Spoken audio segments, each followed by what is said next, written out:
Let's crack on. Okay, good morning, everybody, and welcome to our DataZoom's Data Strategy, Why Your Organization Needs One webcast. I'm going to be speaking to Andreas Fransson today, who's the founder of Say Solutions. Andreas and I met probably about a month or 2 months back, Andreas. I can't remember when, but you know, we have been connected via the great collaboration tool or connecting tool that is LinkedIn, and we have very similar backgrounds and very similar viewpoints. I hope that we will have some interesting conversations today. I'd like to just couch the conversation and how it will work today. We typically talk for about 30 to 40 minutes, and today obviously we're talking about data strategy. Once our conversation is over, I then will reach out to people on the call. And there's a little chat box. So if you can see my screen right now, there's a chat box here. You can literally type in your question there, and I will pick that up at the end of our conversation.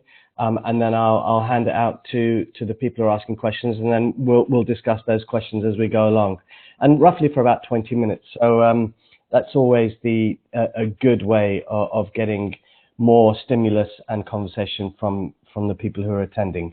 So with that said, good morning, Andreas, and welcome to the webcast. There you are. Andreas, why don't you just give me a little bit about yourself and your background and say good morning to everybody. Yes, of course. Hello, everyone. Good morning. Andreas Fransson. I live in Sweden. Say Solutions, my small consultancy company based in Sweden. I have my background in analytics. I've been working with analytics in different ways for quite a long time now, 15 plus years.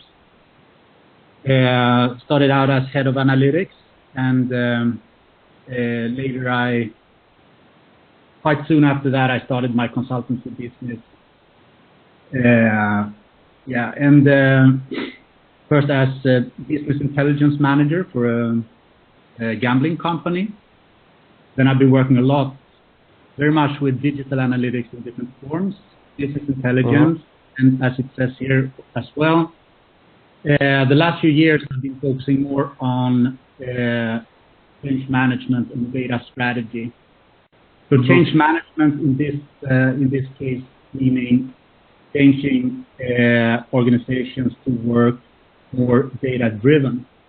And my platform for this has been the analytics function in the company that I've been working for.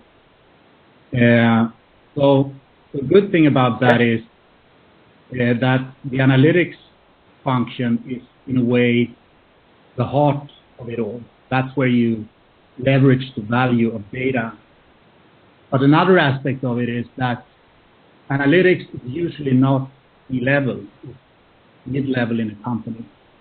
And it's difficult to drive real change and transformation from that position. So I've come more and more to realize the necessity to get this to a strategic level, to C-level, to actually be able to, for real true change management, for real transformation in a data-driven company. I completely understand that. Let's just, and thank you for the introduction, and it's a real pleasure to have you on the show. Thank you. I wanted to actually start talking about late 2017, early 2018. I wrote an article which looked at the trends for 2018, and in my mind, from my experiences and what I'd gathered speaking and working out there in the data field, I'd realized that lots and lots of people had moved very quickly and rapidly through what I would call a technology-first principle.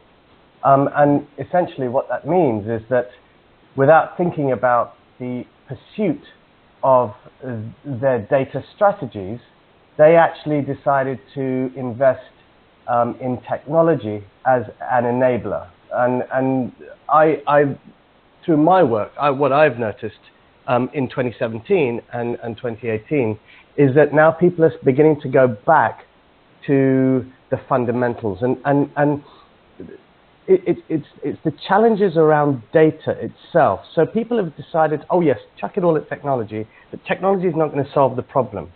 The current challenges that I'm seeing are things around data still being disparate.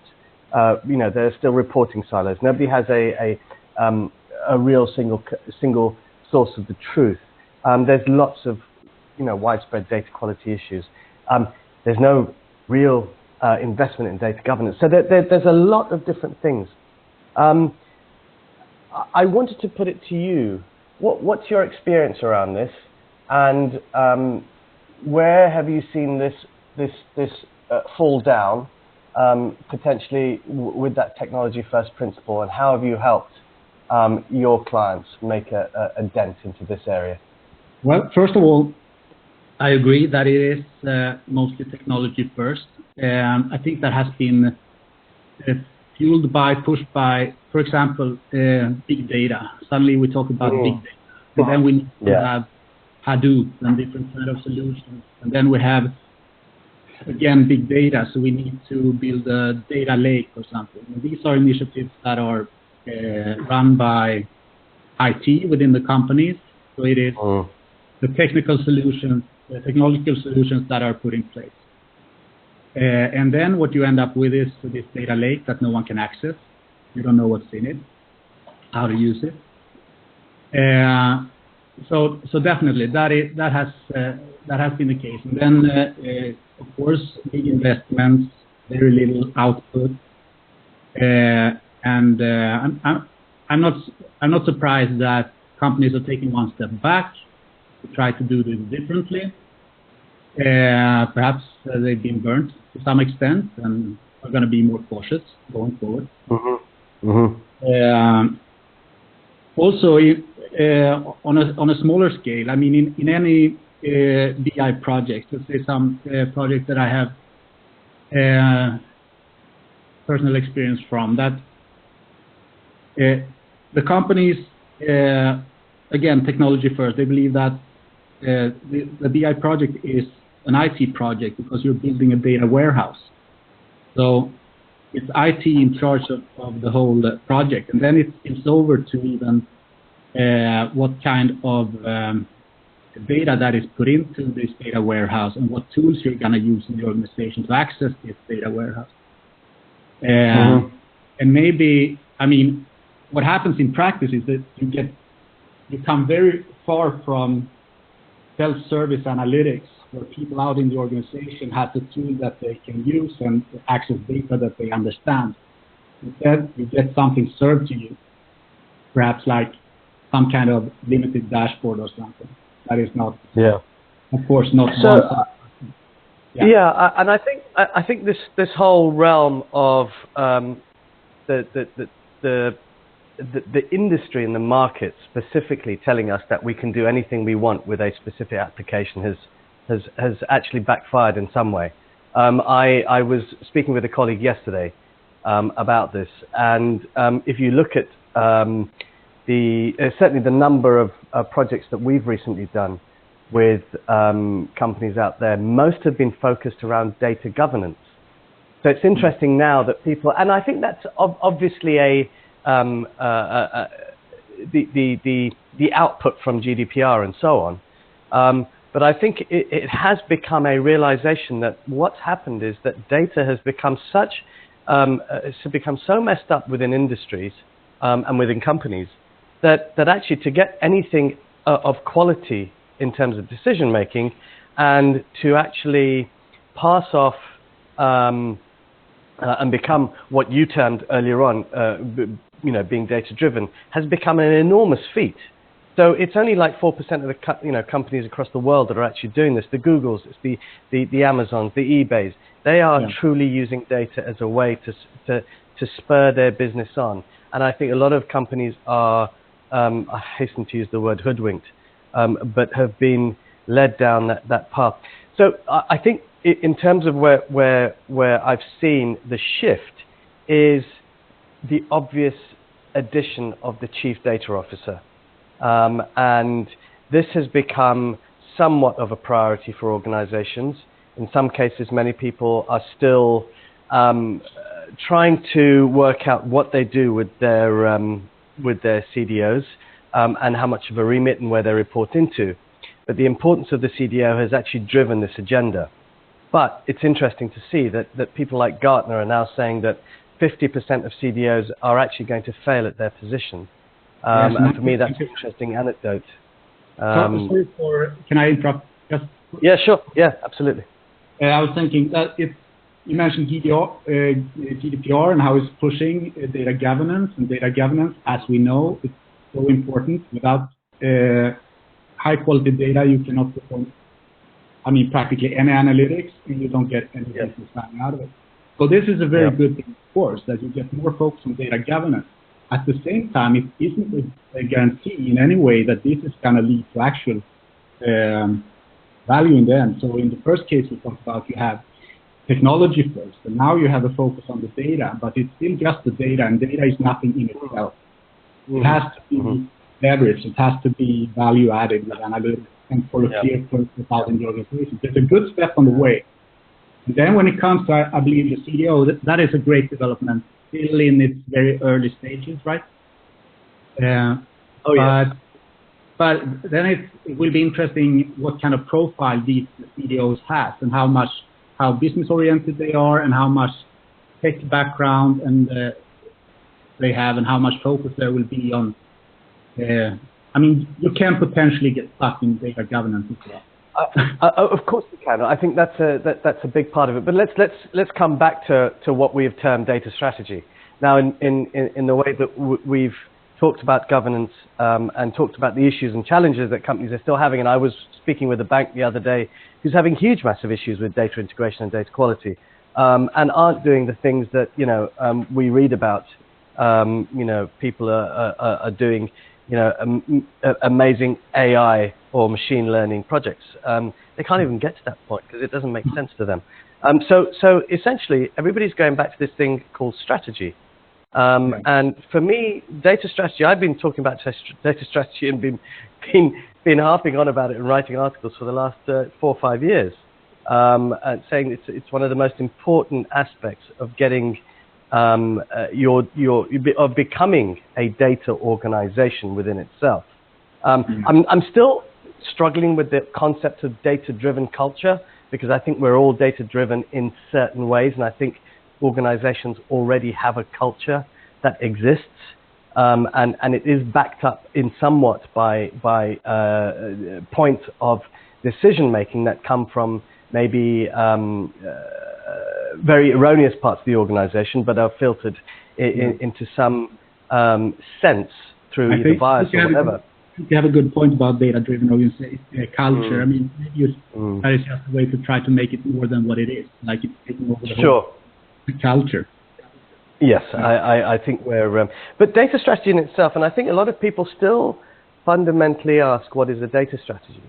And to me, a data strategy is a way of unifying an organization around one roadmap or plan that underpins the organizational strategy and where the organization is going, in order to make data that key asset that will help for strategic and operational decision making. Now, that's a very wide and very high level view of it, but the essential reason that most people don't actually succeed with their data strategy is because, one, they think that their data strategy is something that should be written once and once only, and it should be an isolated document that sits on a shelf, and it should be referred to every so often. So I think what's happened is that now people have realized that data strategy itself is an organic and growing aspect of an organization. And if you don't align it to the organizational strategy and be clear about the goals and objectives and priorities, then your data and analytics initiatives will essentially fail as an organization. And then I think there's the steps within a data strategy that allows us to understand what the business wants to achieve and where they want to go and why they want to do that. So by that I mean, if you've got organizational strategic objectives, like we want to grow our customers 10x, we want to become more of a lean operation, we'd like to have a better customer experience across our business, across our website and so on. Those are the strategic objectives that I'm talking about, and within that you can underpin very essential parts of a strategy with data, with digital, and with other components that will help drive that forward. And I think that's the component that a lot of people miss. Sorry, I'll let you speak. Yeah, no, first of all, I'm just going to agree. And then, yes, okay. So yes, if you lift data to a strategic level, then you recognize the value of it more. And both data and analytics, and to some extent even strategy, are to many people abstract things. So yes, if you can have a digital strategy and a corporate strategy that says that you're gonna, for example, develop digital services that are smart, personalized in a certain way. This is the way you're gonna attract a new customer base, and how you're going to stay relevant to your current customer base, and stuff like that. You have it in your strategy. And then, exactly, how do you underpin this with data? It does, of course, it doesn't come in a ready package. This is how you do it. No, it's a process. It's a process. Got to evolve. And then I think something that has been lacking is this strategy, and it's also, to some extent, the competence, which is very logical in the management team. You have this missing part that understands data and analytics, and can connect it to business, and can make this concrete. What exactly does it mean? How can we use data and analytics to do it? And then, if we need to make sure that we keep our current customer base, they don't churn, that we recruit new customers with a certain profile based on a certain offering, that we stay relevant, that they like this new digital service that we're providing. To me, then I can start elaborate around what kind of KPIs, based on what kind of data do we need to collect from our digital service, what kind of data do we need to integrate that with, what kind of profiles, what kind of segments should we start creating using what kind of analytics to personalize this service. Yeah. Let me just interrupt you there for a moment, because what you're talking about is the true straight path and the blissful part I talk about. When you talk about, and we need to do this and we need to get the KPIs, that essentially never it doesn't happen in full. And I think there's a gap that's missing here. I think most organizations have gone straight into, okay, let's get the KPI, but they've never actually thought about, well, what's the actual link between that KPI and the strategic objective? And it may sound like an extremely easy thing to do, but visually, no one can make that leap, because they don't actually see it in a way that would help them articulate, well, if I see a KPI and it's telling me X or Y, what's the actual thing that I need to do? What's the action that I need to take in order for me to either pivot or to take that different direction, or actually we're on track and it seems to be good, and it's achieving that objective now. And I think that there's something in there which about 3 or 4 years ago we created a specific tool. We were sitting at a logistics company, and I think it comes back down to what you said earlier about culture. And why do data projects fail? Culture is the biggest impediment against a data project. And if you don't get that right, if you don't increase the use of data and decision making in a way that's benefiting the organization, then no one is actually going to bother using it. And in other things I've talked about dashboard graveyards and so on. But I think essentially there's a link that allows an organization to actually feel more emotionally invested in something if they can see from a business question that I'm asking X business question about, you know, what it is that I'm trying to achieve. And if I ask that business question, and I know if that business question is, you know, A or B, this is the decision that I take in order to reach that strategic objectives. And that link is missing. So what we did was to actually apply a methodology that allowed us to create this link between that business question. Actually, it goes all the way from strategic business objectives through to the decision, through to the decision point, we called it, through to the business question, and right down to the data. And I'll tell you why. Because it actually allowed the different facets of the organization. So if I was the marketing director, and I said, well, these are the business questions that I'm asking daily, I was then able to take that and say, look, guys, these are the kinds of business questions, but this is the reason we're asking, the purpose, and this is the decision we're going to make, and this is the framework that I want you guys to follow for now, because we're in this, you know, whether it's collecting data mode or, you know, working through a number of issues that we've currently got and trying to work out process efficiencies and so on, or it's conversion and et cetera. But it allowed the marketing director to become the evangelist around what he was asking for and what he was going to do with it. And I think that's essentially something that has been missing. It's a component that's not been there. And once you see it written down and you can see the link to the strategic objective, the culture rapidly starts to change. And we did this with an organization that is 150 years old, who had actually came from the public sector and now was private sector. So they moved very quickly from one aspect to another. But I'll let you speak.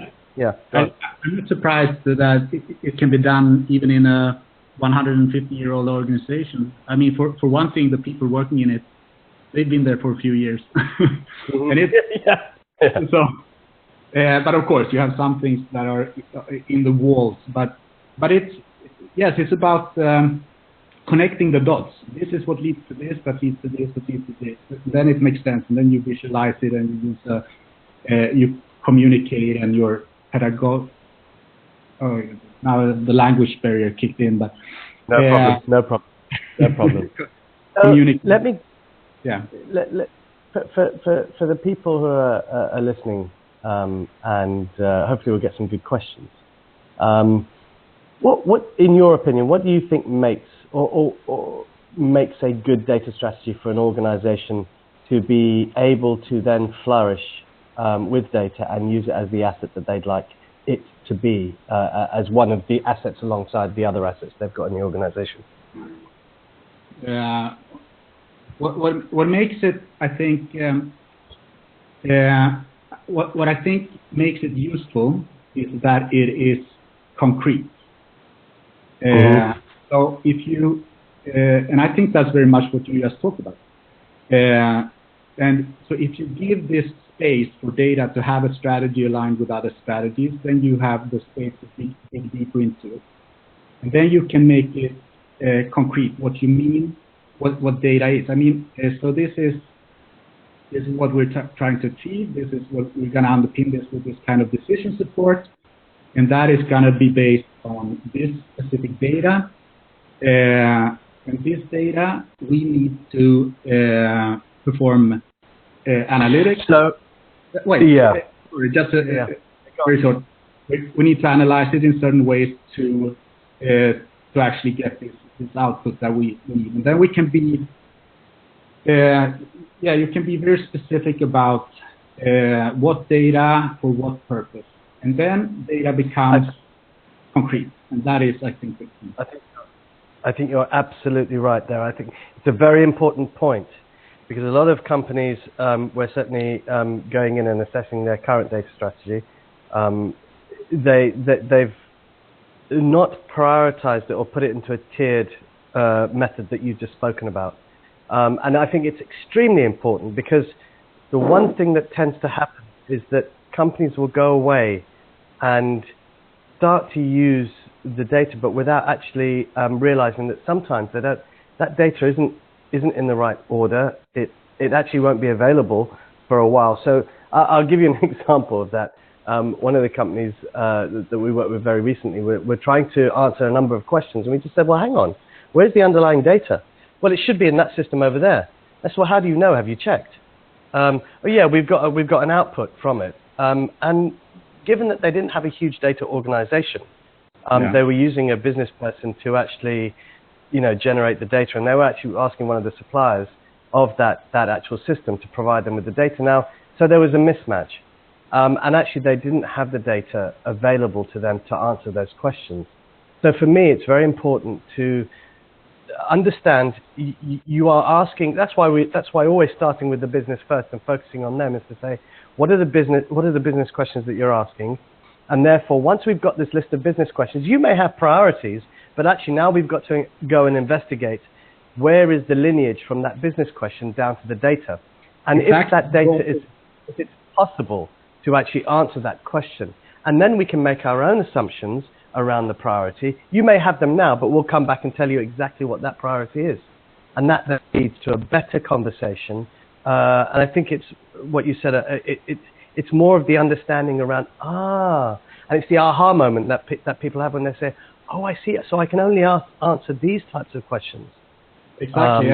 And then, it can be very difficult for a management team to not understand why they practically can't get any KPIs. Why there's and the answer to the question might be in duplicate customer records, or someone doing manual changes to orders without deleting.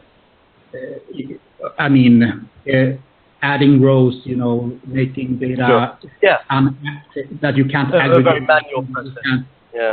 So everything, and then of course to make this understandable, why we practically have no information, decision support on top management level, and then you can actually take it all the way down to the real reason and come back and explain that to get. We need to make these changes in our routines and how we collect and store our data. And you also need this strategy that is approved by management to be able, on a different level in the company, to make these changes happen. Because otherwise, they won't see the reason for it within their silo or in their daily work. What's interesting is that you use that word purpose. Now, it's a very powerful word, and I think it's exactly from what you just said, but I don't think it just helps the top leadership understand the purpose of that data.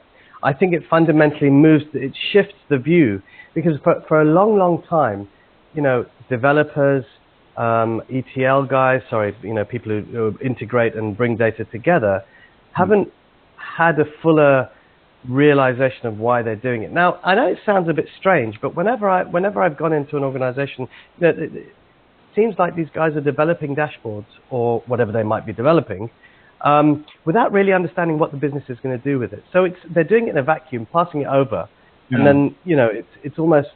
But what you're actually saying is, once the executive branch, and absolutely they really realize the purpose, that mechanism actually is a vital way to provide the purpose back to the developer or the data scientist or the people who are integrating the data. And actually they have a better outcome.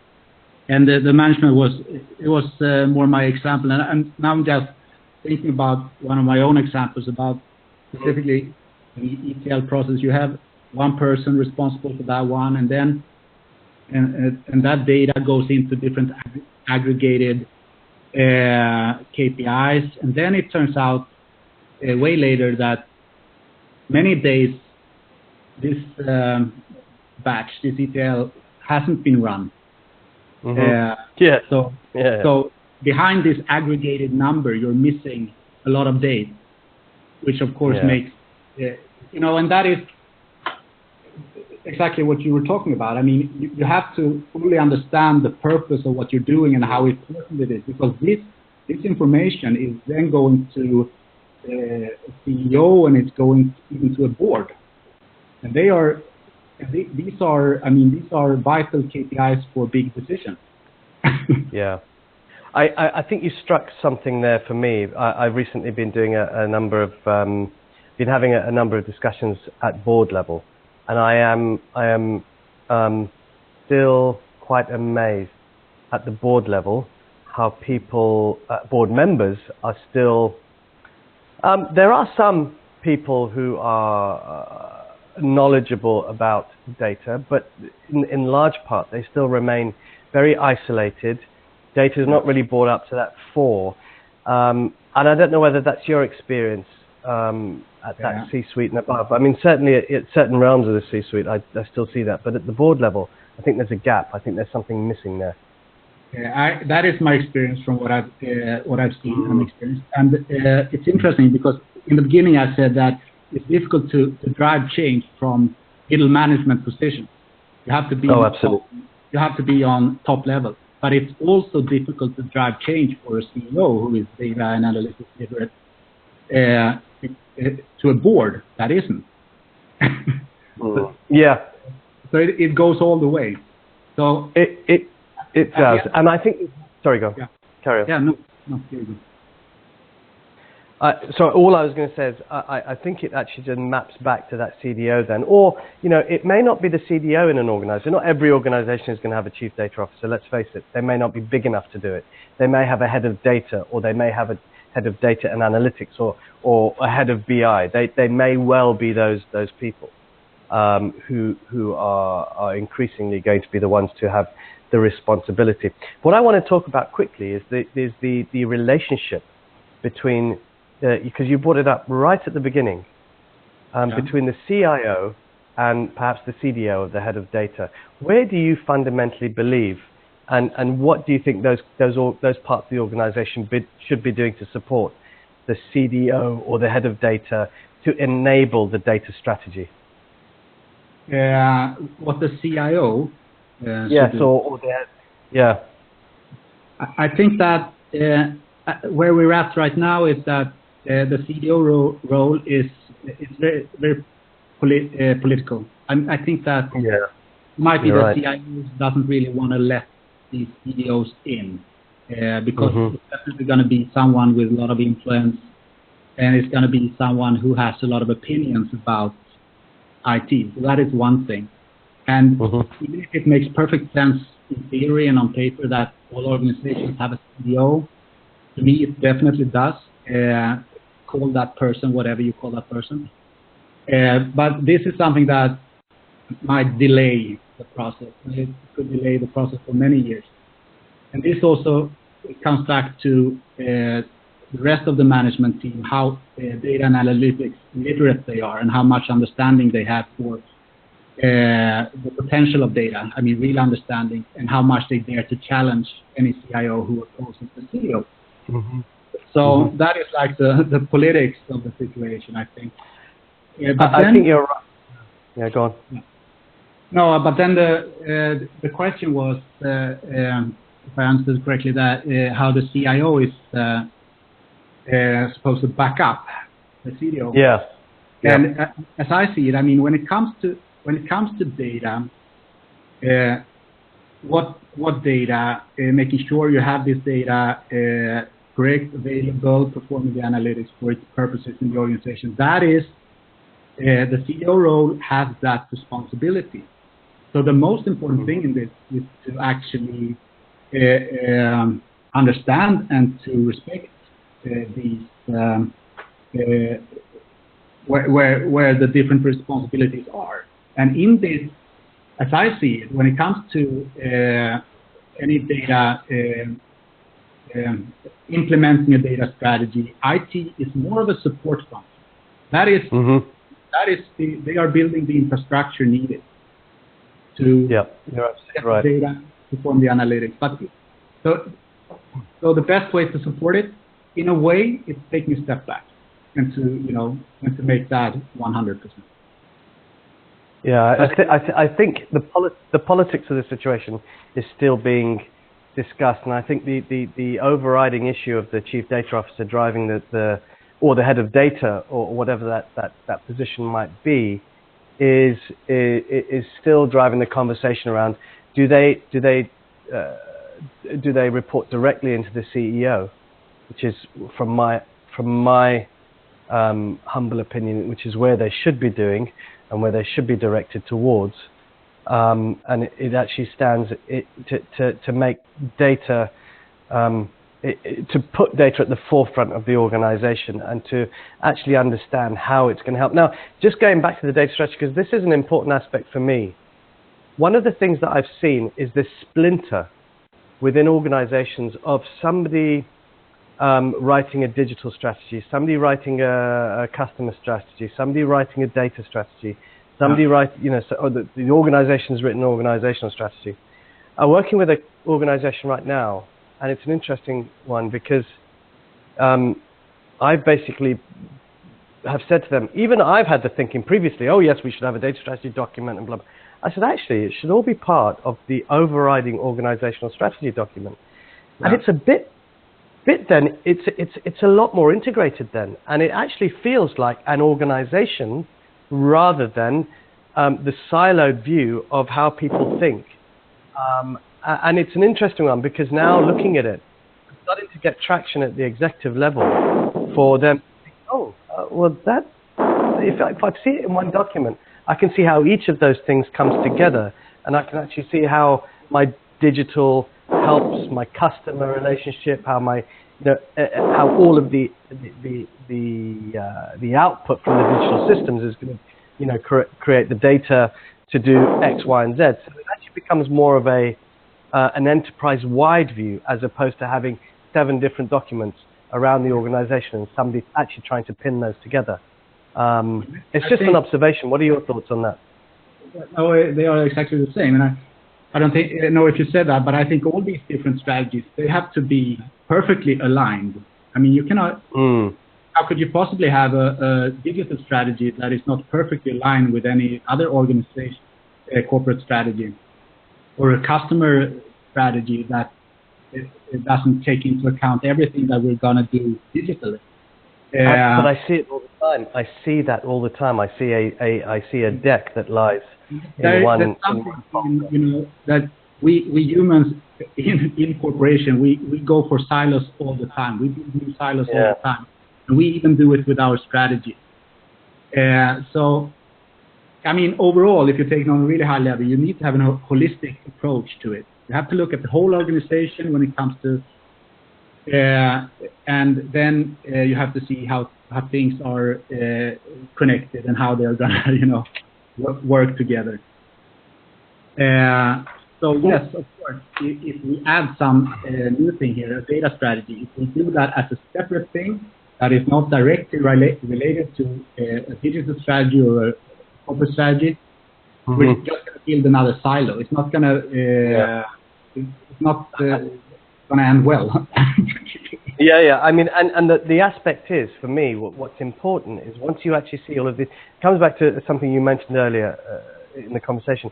When you actually come back to it, culture is actually going to be viewed as a very, as a higher aspect, because when we're delivering a data strategy, I'm typically always cognizant of the fact that there's going to be deep change that is going to be made in an organization, and that it's going to benefit, obviously, a lot of people, but it's also going to change the dynamics in the organization. So working with either the HR department or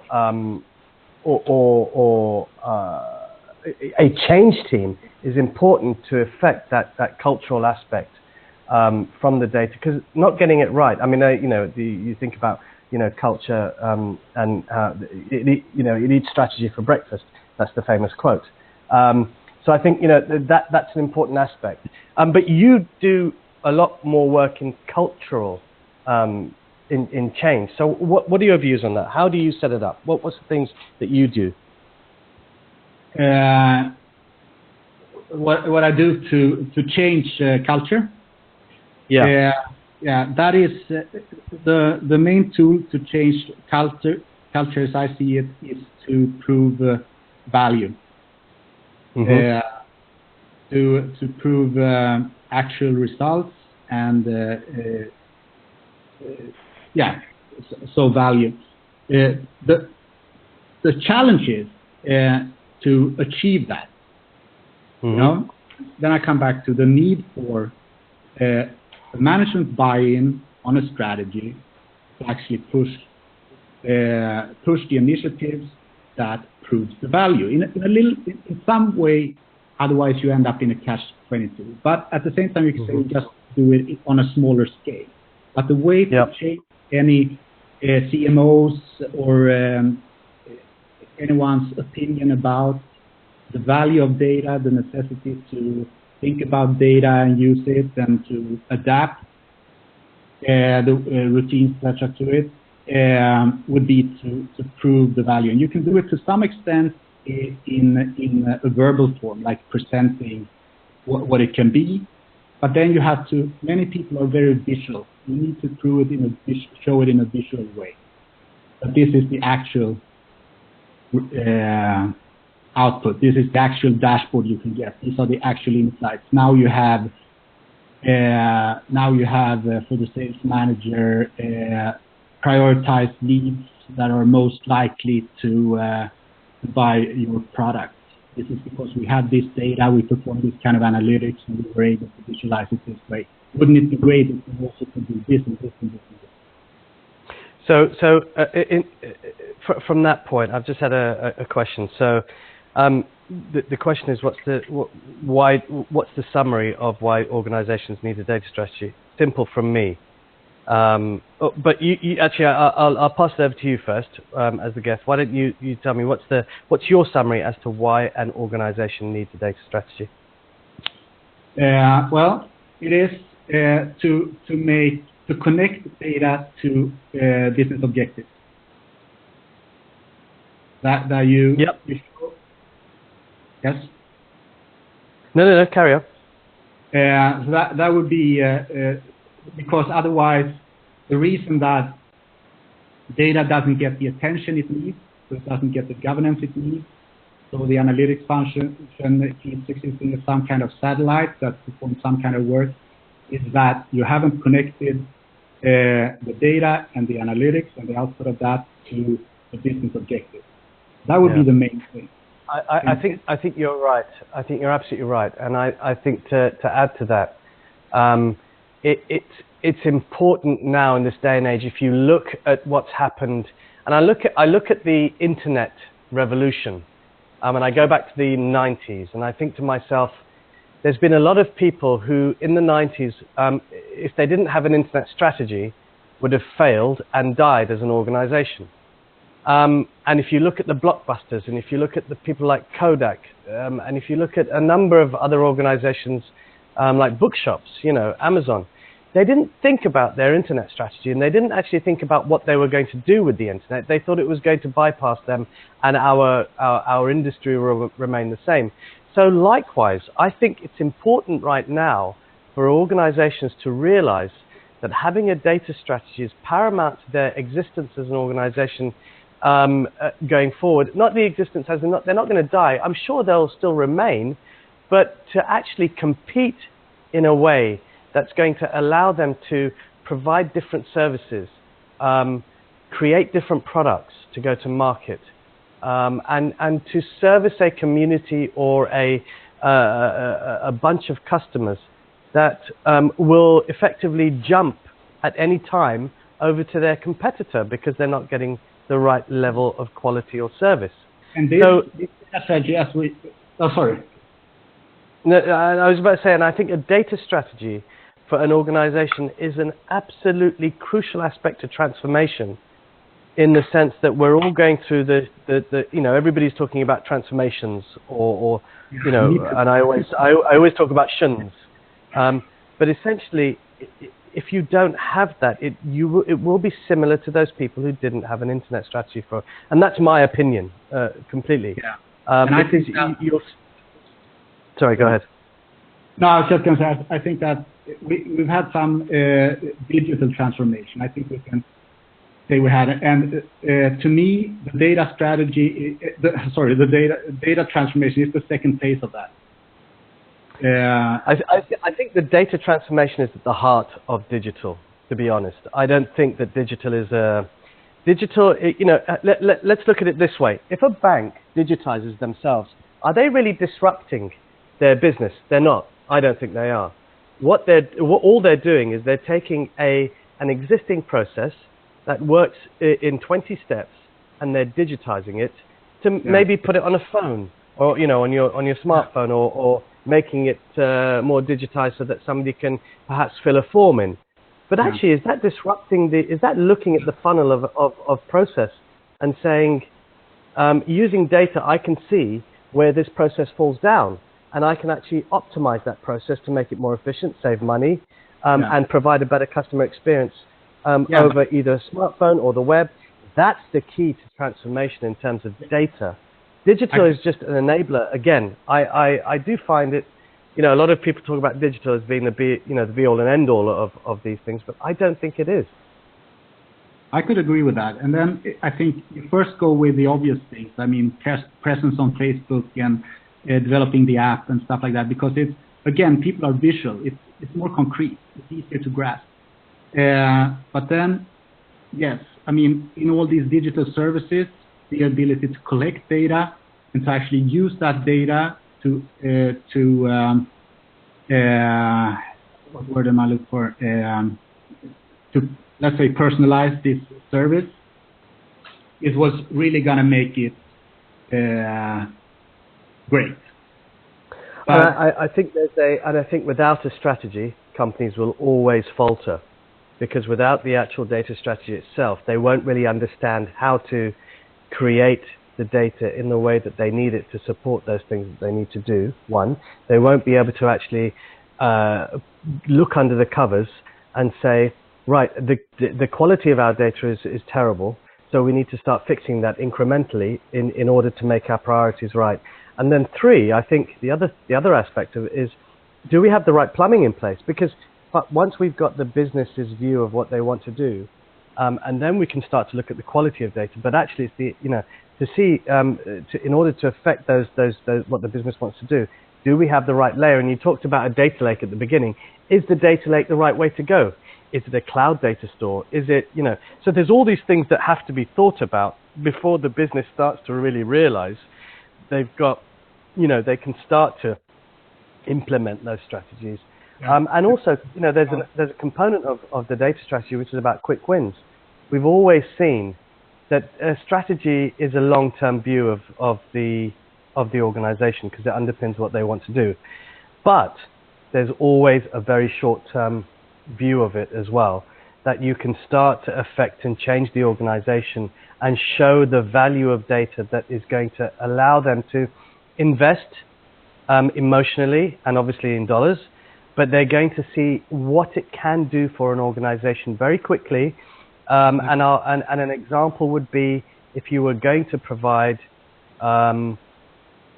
say, a very quick view of one of the biggest priorities that they have. Maybe, I don't know, it might be in tracking customers, or just looking at customer campaigns, for example. I always come back to marketing because it's just the easiest one, and how successful they are. That data is available through the tools that they use, and there's no reason you can't put that together to apply some principles around, well, are these marketing campaigns and their conversions absolutely being used optimal? And are we rinsing enough out of these systems and our messaging and so on? That's just a fundamental thing that you can change very quickly. Yeah. Going back to what I said, how do I sell it, and how do I do to drive change when you do not have the strategy in place, and you don't have the CDO in place, and that is these quick wins that you are talking about. Based on the current situation and some development that you can actually do and things you can affect, you focus on these quick wins, and then also focus on cases with real business value and make it visual and very concrete. So, and then based on this, we can develop this and say that what else is possible, but it has to be something. Correct. And you'll always have that roadmap that you can go back to, and you always have the view that the data strategy, as I said at the beginning, is something that doesn't actually just sit on a shelf. So it's an organic view of the company. If the company changes its view on something, the strategy needs to change as well. And that's why I think aligning it so closely, or embedding it into the organizational view, the strategy is key, because then you don't forget about it. Because then it's not lying somewhere and you say, oh gosh, we didn't update that, and we better do that 2 years. In 2 years, we've forgotten about it for 2 years, and we're now going to have to update it. So I think a strategy is always it's also a living document. The point of having but there's a great point of having a plan, because then you, in a conscious way, you can deviate. Is that the word? Deviate. And when everything in the world around you is changing fast, and you have all these new buzzwords coming up all the time. Absolutely. Then you can relate these different input changes, buzzwords to your plan, because you know why you have this plan. We're supposed to use data in order to drive business in this way. Okay, so now everyone's talking about something different. How does that relate to the current plan? If you don't have the plan, it's just things popping up all around you. Correct. And you end up, what happens is that you end up hiring people with the wrong profile. Everyone's talking about the data science, so we need a data scientist, and because everyone's talking about artificial intelligence, we need a data scientist with a certain profile. And in the end, it turns out that no, what's most important for us now is to get control of our customer base. We need to know, we need to stop churn. We need to have these predictive models saying who is likely to churn. We need to be able to have some kind of personalization towards customers that are high-value customer risky to churn, etc. Okay, so what kind of competence do we need in our company? We need a statistician. We need a statistician. And you're right from all those aspects. It is one of the most basic areas that companies do struggle with. The buzz of data science has become so huge that they are investing in the data scientists and bringing in this engineering team that actually, okay, now go away and do that and come back and tell me what you found. But that doesn't help anybody. And I think you and I talk about it quite a bit in terms of AI, and quite fundamentally, it's machine learning. It's not AI. There's no true AI at the moment. It's just all machine learning algorithms. That's good. Get the word out. But the interesting thing is that without actually, and see, this is the two-pronged attack that I have in a data strategy, and that's why it's important to do this. When you actually start to build your data strategy, you blend everything together, i.e., you're speaking to every single department in the organization, and you're working out exactly what they need. And therefore, that gives you a view of where there are commonalities between different departments. And that starts to build that enterprise view of the world. So they start to tie up. Companies, the departments become less siloed. There's better thinking in terms of what questions they're asking. And then you can start to create the priority between these set of questions to me look like what I call key performance questions, which are things like, your typical what happened now or what happened in the past. And then your key analytic questions, which are, I need to know who's going to buy my products in the future, or what action do I need to take based on this recommendation. So those things are two distinct areas, and you can separate them out and you can say, right, the priorities for you here are to maybe do some of this stuff because we've got the data to do the key performance questions, but hey, hold on, we can actually then start to say some of those key analytic questions actually are going to be using these sets of data, and you can drive some algorithms now, early days, but you can still do that work in parallel. So hey, we've now got this roadmap that allows us to blend things together in a way that will give us those quick wins, but in the long term, we'll start to build capability, competencies, and so on, but at the right time and at the right speed, which is an important aspect to this. Yes.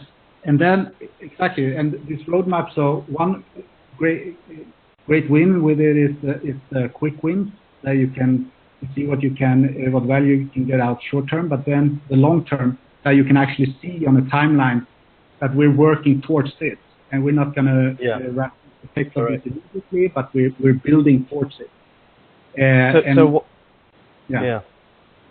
No, that's fine. One of the things and that was the only question I had, and I think that's why we've talked on rather than questions normally come up. People start to write the questions, but we only had one question today, so that was interesting.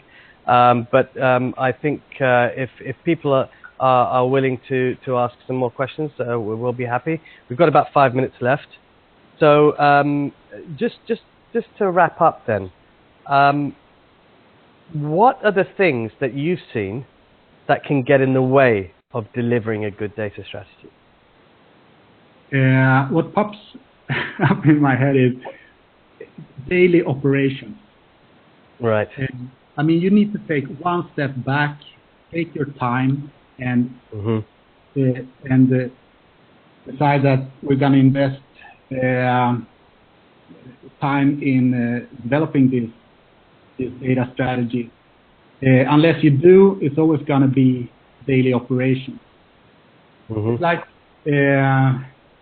so that's what I see a lot, that you always focus on in the companies on like what's gonna let's say the campaign.